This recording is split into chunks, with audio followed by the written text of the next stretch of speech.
Yes, I am back after 2 months travelling around Europe with videos coming very soon.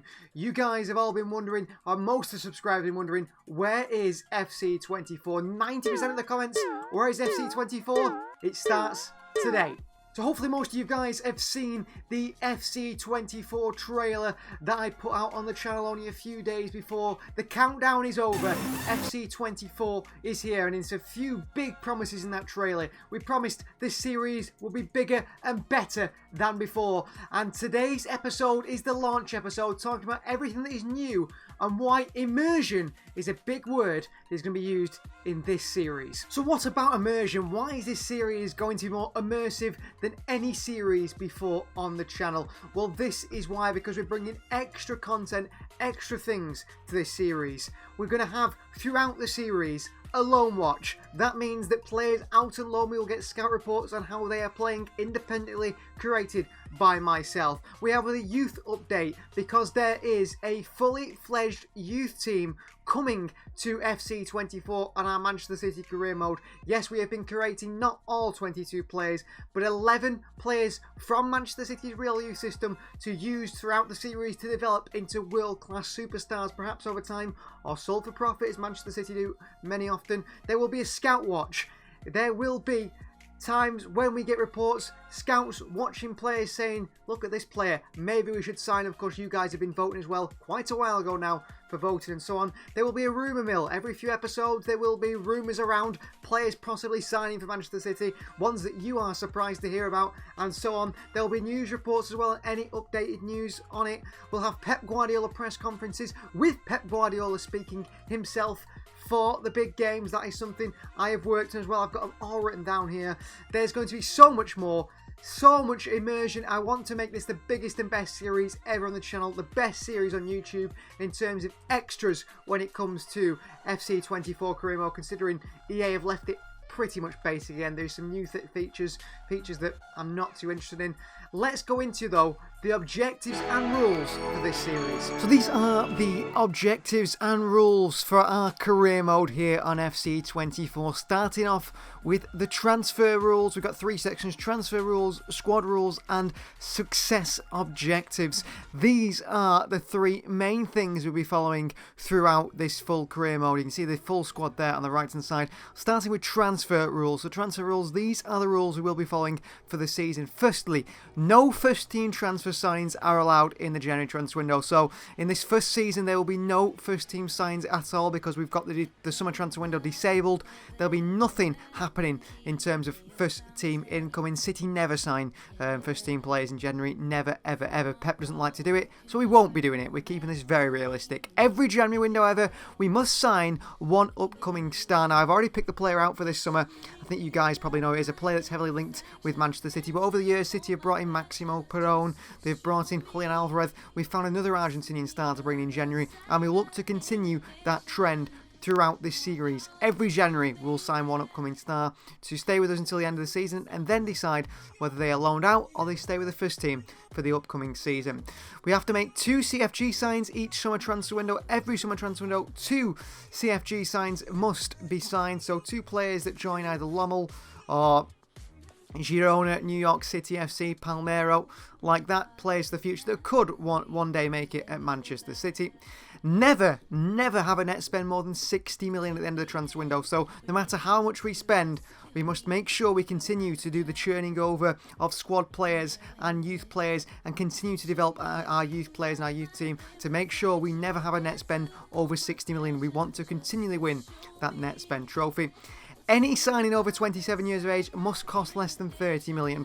So anyone who's over 27, if they're going to come in at a cost of over £30 million, we won't do the deal. Constantly looking towards the long term like Manchester City do. Sometimes they make short-term deals, for example, Mateo Kovacic, but he was 30 million or less, and the same as if they were signing someone over 30. No signs over 30 unless on a free transfer. If they can come in on a free, if they're not going to cost anything, then we can do the deal like City would do, maybe for a 4th choice goalkeeper, 3rd choice keeper like Carson, but they never pay a fee for players over 30. And finally, all transfer negotiations will be led by Director of Football Cheeky Bergerstein.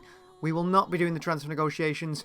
We'll be getting scout reports and so on. We'll talk about the Immersion as well. The Immersion is a massive part of this series and why this series is going to be better than any other series I've done on the channel and any other career mode, I believe, on YouTube. You've got to back yourself and back your content. And we will not be doing negotiations. We'll be given players and then we decide whether we sign them or not. Of course, you guys have been voting anyway. We must then, squad rules wise, integrate one player from the academy or the CFG loan group each summer. So the year before last for Manchester City it was Rico Lewis.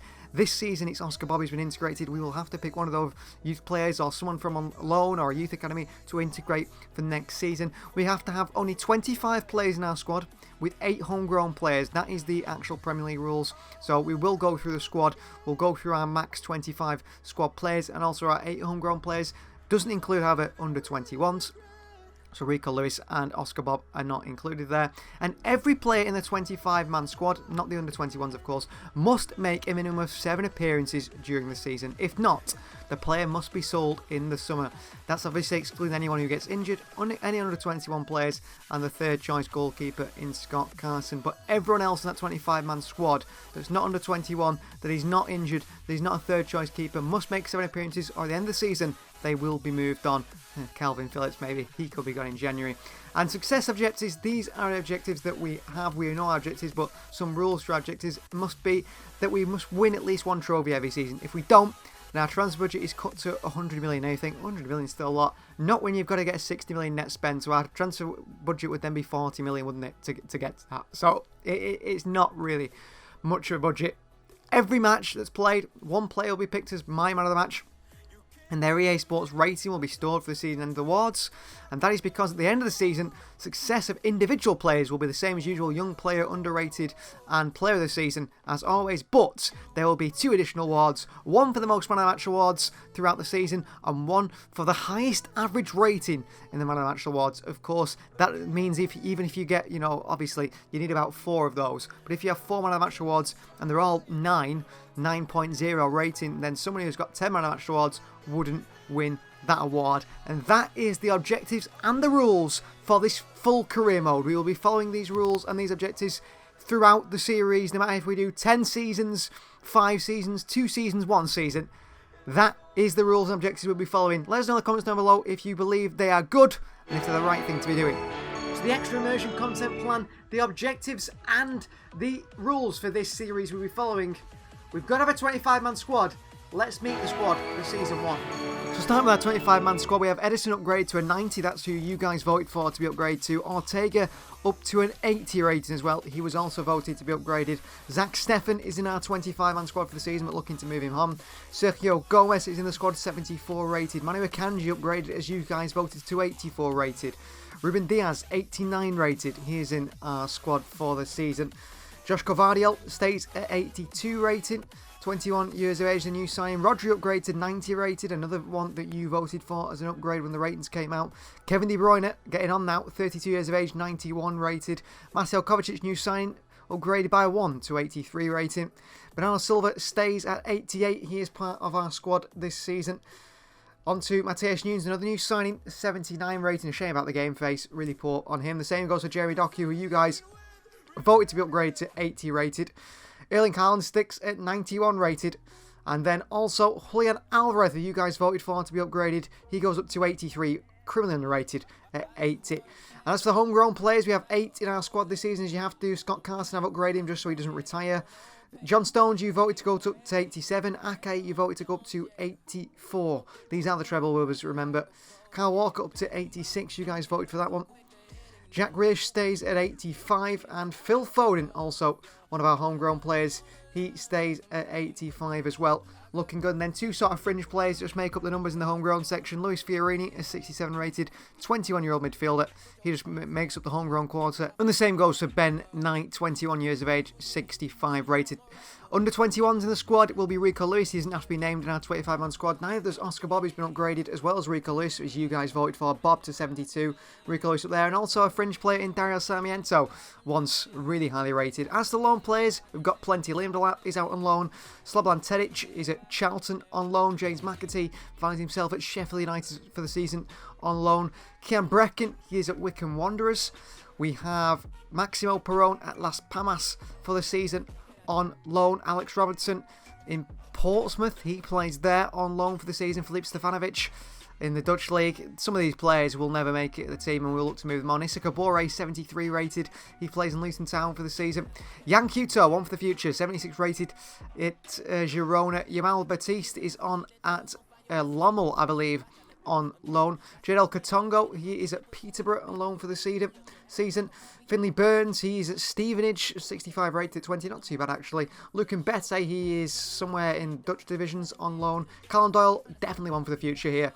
Leicester City, 75 rated, out on loan. Same for Taylor Howard-Bellis, however, I do think City will agree to let him move on. Higher hopes for Callum Doyle than Taylor Howard-Bellis.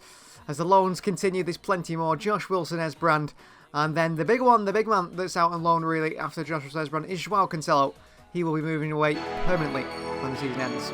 And there you can see it right now. Man City EDS Tactics. Two players you know pretty well in there. The captain, Rico Lewis, and of course Oscar Bob as well, who are in the current first team. But the players around are a new, young group of players I've picked out from Manchester City's under-21s and under-18s to provide the skill and the future of Manchester City throughout this series. So here are the 11 real-life world players we will be developing. Like I said, Rico Lewis at right back and Oscar Bob in the midfield. They two players you know very well at 72 and 76 rated, the upgrades you guys voted for. But it's the rest of the squad that you might say, I know some of these players, I don't know some of these players. These are some of the highly rated players in Manchester City's youth team. Some of them only 16 years of age. Starting with our goalkeeper and the man for the future, highly rated Spike Brits. He was signed from Wimbledon this summer, one of the most highest rated young goalkeepers in the world. 16 years of age, 44 rated. He is one for the future. Our back four there, of course, Rico Lewis is joined by on loan Yamal Baptiste, signed from West Ham United this season, a free transfer, 56 rated. He's joined by mid defender and sort of a left back. Can also play midfield as well. He's very skillful, a really elegant centre-back in Max Lane. 54 rated at 17, 18 years of age. He has got massive potential. Tom Galvez, the Finnish fullback who can play midfield, a real all-rounder, 46 rated. He is our future left-back perhaps. Onto the midfield too, we've got Nico O'Reilly, 65 rated, a more forward-thinking midfielder. One of the higher rated of the players there. He is only 18 years of age, and he's alongside Kane Taylor, who can play at left-back and play midfield. He is a real all-rounder as well in terms of midfielder, 50 rated, signed from Aston Villa some years ago. One of the highest rated young players in the Premier League, and a lot of these players are. On the left hand side we've got the 52 rated Joel Ndala. He looks like a real quality young winger, only 17, got so much to his game, not just pace but the skill as well. He could be really developed under Pep Guardiola, and so could Emilio Lawrence, signed from Everton on the right hand side. Young, exciting prospects continue, and as the striker, 44 rated, 16 years of age, only just turned 16 years of age, it is Fletcher. This young man is Luca Fletcher, signed from Reading. Big things expected from the young striker, and big things in this series expected from these young elite development squad players. I am so excited to be able to use them. And they aren't the only players we have added in terms of adding high potential young players from around the world, youngsters that are not on FC24. Lamine Yamal is here. He is on our career mode. Endrick, signed for Real Madrid, is on our career mode. Vitor Roque is on our career mode. Kendry Paez from Chelsea is on our career mode. Luka Voskovic, Paris Brunner, and a few more real superstars, the future of world football, are on our career mode, are in this save, and are going to take the world alight. Such young players, such high potential. They're going to be superstars throughout the series. So the career mode is ready to be set up here on FC24. Manchester City, our team, Pep Guardiola, the manager. These are the settings for the career mode that I'm going to go in with. Disabled transfer window, disabled job offers, because we're not going to be doing any of that. Loose negotiation, European competitions. We're going to go with tiki-taka. You have to pick your sort of vision, and now you have to paint your vision on the pitch with this tactical knowledge and staff capacity and coach growth. I don't quite understand it, to be honest with you. I didn't read everything. I'm not going to bore you guys with going through it all. I'm sure if you play the game you realise what it's all about. You just do it, and supposedly then the players develop better. I'm not exactly sure, but it's replaced training, I do believe. Just how my starting 11 is currently looking with the tactics that I have gone with. I wanted to try and get Alvarez and Foden and De Bruyne in the same side. I think this is the way Pep Guardiola would do it if so. I think if, you know, Alvarez is undroppable at the moment. He's absolutely unbelievable. Of course, in our career mode, De Bruyne isn't injured, so I want to play De Bruyne. Why wouldn't you? Haaland's got to start up top. Then Bernardo Silva on the right brings a bit more control in that area with Phil Foden on the left. And we've also got, I mean, I'd love to get Doku in there as well, really. I'd love to get Doku in there as well. Ake and Vardiol can rotate. Akanji and Walker can rotate, as well as Akanji playing in the Diaz role, or Stones playing there as well. At the moment, I've got Stones in that midfield role. But what are my instructions for John Stones? I've got him to drop between defenders, so to play like a centre-back as well. And then Roger on the other side being a bit more further forward. We'll see how we go with that and see what changes that, because City actually play a different way at the moment. I'll show you that shortly. We've got Doku, Grealish, Kovacic and Mateus Nunes on the bench, as well as Rico Lewis, Nathan Ake and Manu Akanji. All the upgrades that you asked for here. The remaining of the squad is Ortega, Gomez, Phillips and Oscar Bob. And then it's Knight, Fiorini, Stefan and Carson. That is our squad with the younger players below. That is our 25-man squad without the youth players in it. That is how it's looking for the season. Formation-wise, I've gone with a 4-3-3 flat, that I've moved them around. I've moved the centre-backs to right and left-back. That's the way I like them to play, so they're quite wide and get forward as well as centre-backs. Tactical vision is, of course, our own tactical vision. Pressure on the heavy touch. Team width 40, depth 75, build up, slow build up, balanced 70 width, because you want those wide players very wide at times, corners, free kicks and so on. Instructions wise, we'll go through them. Edison, we want him to come for crossing, be a sweeper keeper.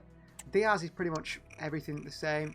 I don't know if I want him to be too aggressive. He's the one who needs to sit back a little bit and be a little bit more defensive than the rest. Walker, again, I've got him to overlap. Vardiol, I've got him to invert, so he offers that sort of support to Foden inside, and maybe Doku on the left, or Grealish. Foden's going to play on the right as well. We'll see. Stones, you can see here, drop between defenders, cover centre, deep line playmaker. Rodri, cut passing lines, aggressive, deep line playmaker. We've got De Bruyne, stay forward, stay on edge of the box. He's going to press alongside Haaland when we don't have the ball. Alvarez, come back on defence, get into the box across, free roam. Haaland getting behind, stay central. And Bernardo is going to stay wide for the moment and come short in this formation. And Foden's going to stay wide on that side and be more balanced. But that changes when I look at the way City are playing currently. So Pep Guardiola always plays this sort of 3-2-5. That's the way he likes to play. But at the moment, City are playing the 3-2-5, but a bit lopsided. So on this team, I've got it like this, where Stones, Diaz and Vardiol are 3, with Walker creating the width on the right and Doku creating the width on the left, with Alvarez and Foden in behind Haaland. Foden and Doku starting in the wings, but Foden drifting inside alongside Alvarez, playing the support to Haaland, and Walker overlapping. That does mean Kevin De Bruyne's on the bench, but De Bruyne could also play instead of Alvarez. So we've got definitely a lot of tactical ability there. You can see the way I've lined it up, so in case you guys want to recreate it, tactics are exactly the same.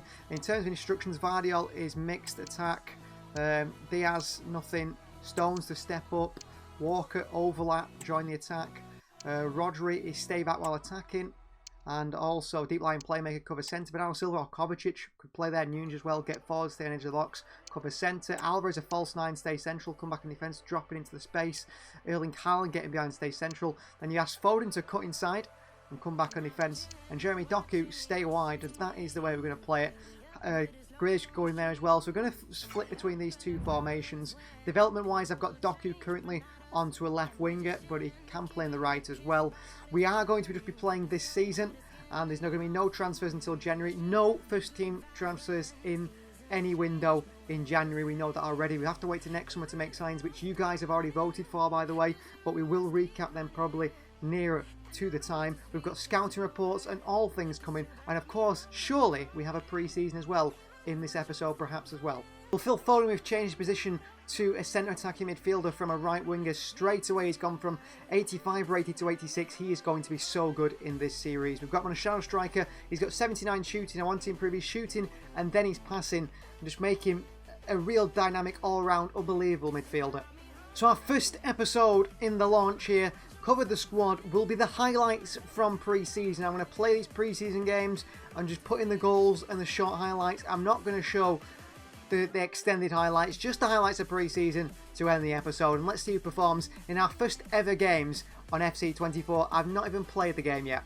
On FC24 now, there is tactical training before games to practice for games and so on. So much involved in this year's game. It means setting up the career mode does take a bit of time, And that is why we're going to have a little shorter episode with just the highlights of the game, so we can get right into the business part of the season, where we start the next episode. We will start with 2 trophy campaigns, won't we? Let's get into pre-season. So match day 1 of pre-season was against Spanish side Athletic Bilbao, where we play the attacking highlights and rotate the side and get teams ready, our squad ready for this season. Attacking highlight number 1, Manchester City attack. Athletic Bilbao lead by 1-0. So we only play the attacking highlights, so we haven't got the option of trying to defend that situation where obviously the side is 1-0 down. A little cross in here. Towards Alvarez with a chance here. Julian Alvarez scores the first goal of pre-season. Great header by the Argentine. Lovely ball in by, I think it was Phil Foden. And Julian's on the end of it to give City the lead here. I'd like to see the replay. Apparently not. Well, Bilbao scored again 2-1. City attack. Well, we've got a great chance here. Haaland. Oh, it's a shocking ball by Haaland. It's Bernardo Silva in a good bit of space here. Back to Alvarez. It was meant for Haaland. Couldn't find him. That is full time. Manchester City at 2 defeat on the opening day of pre-season. Not so good. Not so good. On EA FC now as well, you go at the training plans and you look at the players and you say energy focused training, all out energy, or do you want to go balanced, or do you then go to performance focus, so it's more on the sharpness or fitness or whatever, more on the sharpness. For Kevin De Bruyne, we're more about energy. I think the older players are not going to develop so much, and the ones who play a lot, we're going to go energy focused, and anyone else that want to develop, we're going to go performance based and try and get them up in their overall and try and get them developing. Up next in pre-season, it was time to meet one of our sister clubs in Australian side Melbourne. They will come up against Manchester City in a game we should win, even we're just using the attacking highlights. Crossing for Grealish. Swung in well towards Erling Haaland here on the volley. Haaland goes to the acrobatics and nearly scores. Penalty kick for Manchester City in the 77th minute. We're 1-0 down here. Oh dear. Not the best of pre-seasons, but Erling Haaland steps up now and Haaland dispatches one in the top corner. 1-1. Haaland scores, but we are 1-0 down. Level. Not playing so well here, obviously, in pre-season. City look rusty. A lot of development to be doing over the season, I'm sure. City don't start the season quickly anyway. They never do. And that is full time. A 1-1 draw Melbourne City. 1 game remaining, and I think it might be against another Spanish side in Real Betis. Enrico Lewis's development plan, I developed him as a central midfielder. That pushes him up from 76 rated to 78.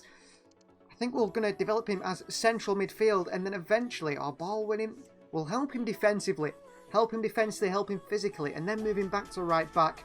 His future is an inverted right back. I don't think his future, because of his stature, ever is going to be an out-and-out right back like a Kyle Walker or so on. And the final pre-season game of today's episode is against another Spanish side. Not Bilbao this time, but it is Real Betis. Ederson warming up. Ederson is ready. City are ready to take on, hopefully, a good game against Spanish side Real Betis, and hopefully a side that is filled with energy. Pep Guardiola shakes hands with the manager. So ready to go underway. Back into Haaland here. Haaland shoots. It's blocked away in behind for a corner for Manchester City. Still 1-0. A chance for City on the attack again. We've not been so good in pre-season. I'm not used to this game at all. Here's Kevin De Bruyne. De Bruyne with a shot blocked away. Now Silva back out and ball is lost again. Lovely skill from Jeremy Doku. Back to Kevin De Bruyne here. He gets it all wrong and up and over the bar by KDB. City attack at the 86th minute. Last chance for Manchester City to sort of get anything from this game. Bernardo Silva. Jeremy Doku. Doku. Into Bernardo Silva. Keeper comes out. Bernardo Silva's offside. Full time, a 1-0 defeat in pre-season. Not successful at all in this pre-season. But it is the launch episode. We've got to remember, we've got Arsenal. And we've also got, is it Sevilla on the way in this UEFA Super Cup final? Big games coming up and ahead.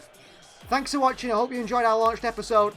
We'll see you guys next time.